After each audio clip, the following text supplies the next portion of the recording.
I want to take you through a few of the major cities and kind of refresh what's going on in this fight. First off, take a look. The red areas, obviously, what the Russians are in control of for this moment, but fighting every step of the way. Some areas in which I think we should really focus on, for example, is Mariupol. So you look at this place, they thought it would be a great idea to hit a mosque. Fantastic. Then hit a hospital and an apartment building. That's great. Those are the type of tactics they're forced to use, and the Russians are very comfortable using it. And then we mentioned, you might have seen that video spot shadowed. That was the mayor who refused to take down the Ukrainian flag, that mayor who refused to take orders from the Russian forces. So they arrested him, essentially kidnapped him like ISIS. And then as I bring you to these two areas, this is new. They opened up that battlefield, and this area with air attacks, that was late on Friday.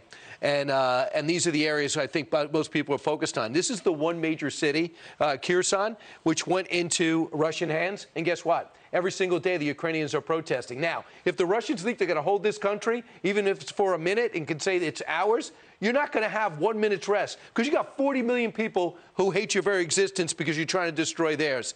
So let's just take an example of, you talk about heroism and an ability to fight. Over in Irpin, they've been fighting from day one. They've been bombed, they've been hit, they will not give up. The ones that do leave, guess where they're choosing to leave? Instead of heading north towards Belarus, not an option, or on an angle over to Poland, they're heading back to the nation's capital. If that doesn't take guts, I don't know what does.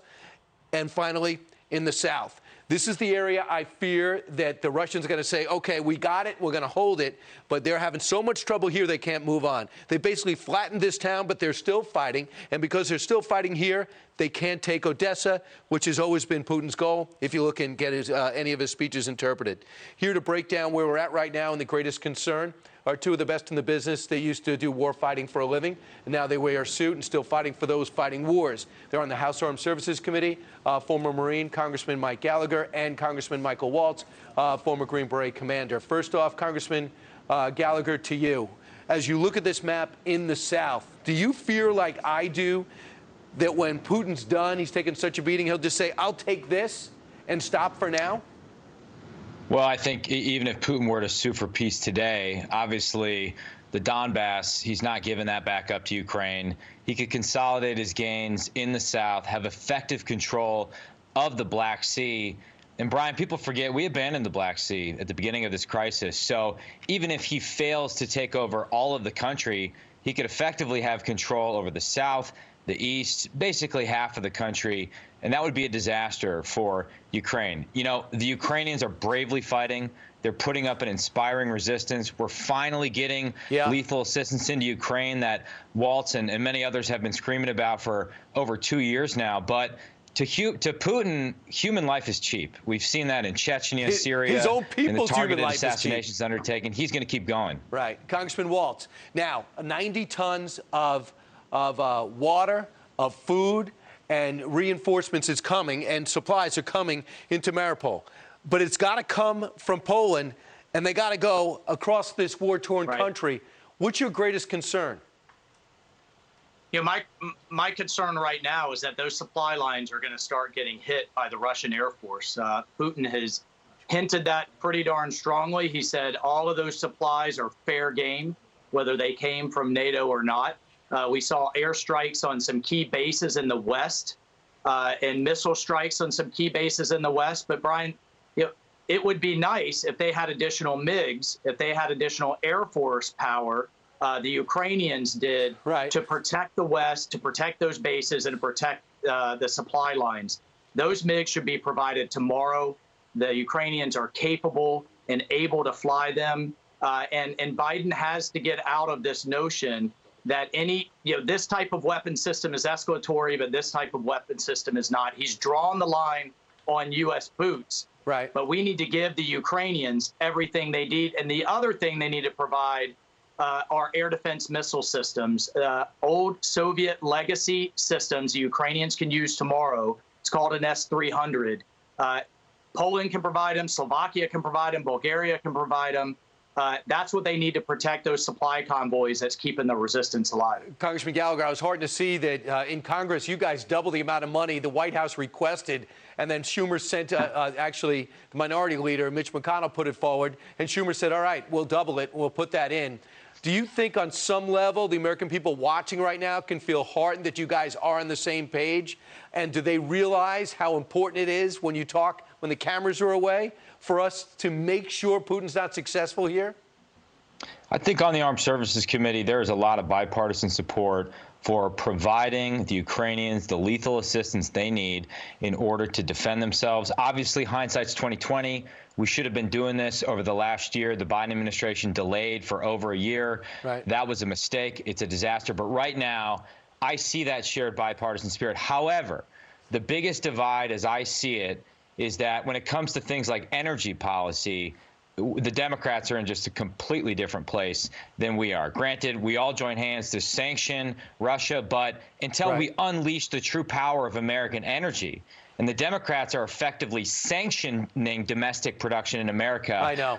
That's how we undermine Putin over the long term. That's what we have to do. And as yet, we have not been able to bring our Democratic colleagues along, as well as on this issue of the Iran deal, which is related because obviously the Russians are trying to use their leverage over us in Vienna in order to force us into a more prostrate posture as we go forward. I know. It's just unbelievable. American people, think about this. We're trying to get back into an Iran deal that was terrible in 2015 and is worse now, and we're not allowed to sit in the same room. The Russians are negotiating for us with the evil Iranians who want to take that money and bolster up their terror groups. It's hard to get your head around. But I want to go back to the fighting for a second. Let's go to the map a second. You've actually done this before, Michael Waltz, and talk about urban fighting. So we hear they're 10 miles around Kyiv. I want you to hear what one of the best urban fighters, David Bellavia, who got the Congressional Medal of Honor for the way he won House to House, which is the name of his book, Urban Fighting in Fallujah and Ramadi. Listen to what he says it takes to be successful. The outnumbered aspect that Russia has, with material, technology, and troop power, why you would want to then take that into a house-to-house situation where it nullifies all that technology. Insurgents in Iraq and Afghanistan wanted an urban fight with Americans because it neutralizes technology. Home field advantage is going to go to the defender. You put a machine gun behind a door, I don't care if you're SEAL Team 6 or the Marvel Avengers, Brian, you're going to get shot. He's right, isn't he? And is that what we're going to be seeing next week in Kyiv? Do you think the Russians are going to be able to get out of their armor for the first time and take on the Ukrainians? Yeah, so Russian armor is most vulnerable, Brian, from the top. That's where the armor is thinnest, and from the rear. And every rooftop is going to turn into an anti-tank platform to fire down on those Russian formations, and every subway system, every tunnel is going to be an avenue for them to pop up behind. In order to prevent that, the Russians will have to send their infantry in to clear house to house to house. I don't think they're going to do it, and that's why you see them resort to the age-old Soviet tactic of rather than clearing house to house, block to block, they level them with artillery and airstrikes. We're seeing it in the second largest city, in Mariupol, in Kharkiv, right. And I fear that we're about to see it in Kyiv. I think before that, though, they're going to seek to fully surround Kyiv. The Ukrainians still have a supply line coming up from the south where they're feeding their civilians, the ones that are left, and arming the resistance fighters. First, the Russians will seek to fully surround and cut that supply line. And then next, my fear is that they start leveling blocks rather than clearing them with infantry. Right. We do know this. The Ukrainians are making gains. And if they're half as what they're saying, it's unbelievable. And get this, final thought, Congressman Gallagher, they've killed at least 3 generals. What is this, 1776? British generals wearing red jackets leading the charge? I think my final thought is that when we have partners on the ground that are willing to fight this hard for their own freedom, we should support them as much as we can. We should have done it a lot sooner. We should learn this lesson, apply it to places like Taiwan before it's too late, because they are fighting for their lives, and they're inspiring the world right now. They're waking NATO up from its slumber, and we need to be in the business of supporting partners like that on the ground. And you both are still fighting for our country. You're just doing it in business suits. Thanks so much for being here and going to bat for the Ukrainians, which is representing freedom right now. Thanks, guys. Have a great Saturday. Thanks, Brian. Hey, Sean Hannity here. Hey, click here to subscribe to Fox News YouTube page and catch our hottest interviews and most compelling analysis. You will not get it anywhere else.